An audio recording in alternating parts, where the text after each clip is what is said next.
So I've just been driving to work listening to BBC Radio 4 and their news programme on the radio in the van. And this just about sums up, I think, where we are currently with the BBC and their reporting of coronavirus, COVID-19. They sent someone called Phil Mackey along to a community testing centre in Wolverhampton where they're testing people for coronavirus.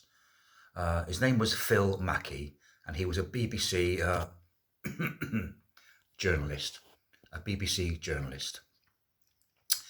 So journalistic Phil goes along to the testing centre and he interviews the chap who's running the centre, and he gets told that no one's allowed into the building to be tested if they've got any symptoms like a cough or runny nose or sore head or whatever. They're told to go home and self-isolate. So far they tested 2,500 people this week, all asymptomatic, of course, because if you've got any symptoms, you can't come in. And it transpires that about 1 in 20 people out of the 2,500 people they've tested so far have come back as positive tests, which is about 1 in 20, about 5%. That's enough for journalistic Phil. 120 new cases to add to the pile from people that aren't, showing any symptoms. That's okay. They are definitely new cases because they're positive tests.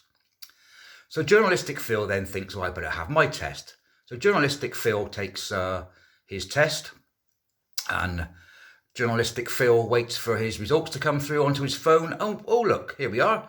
I'm negative. But this is when the seed of doubt then is planted into journalistic Phil from the BBC, into his brain.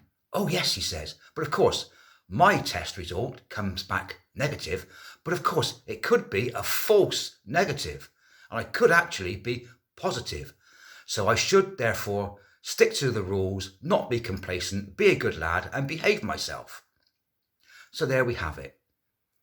Positive tests, definitely new cases, no doubt at all. Negative tests, shouldn't listen to that. They could be positive, they could be wrong. This is where we are with the BBC and ITN and Sky and the government and all governments really. Positive tests are definitely new cases. Negative tests, don't listen to them. They could be wrong. Are you starting to get it yet? Bye.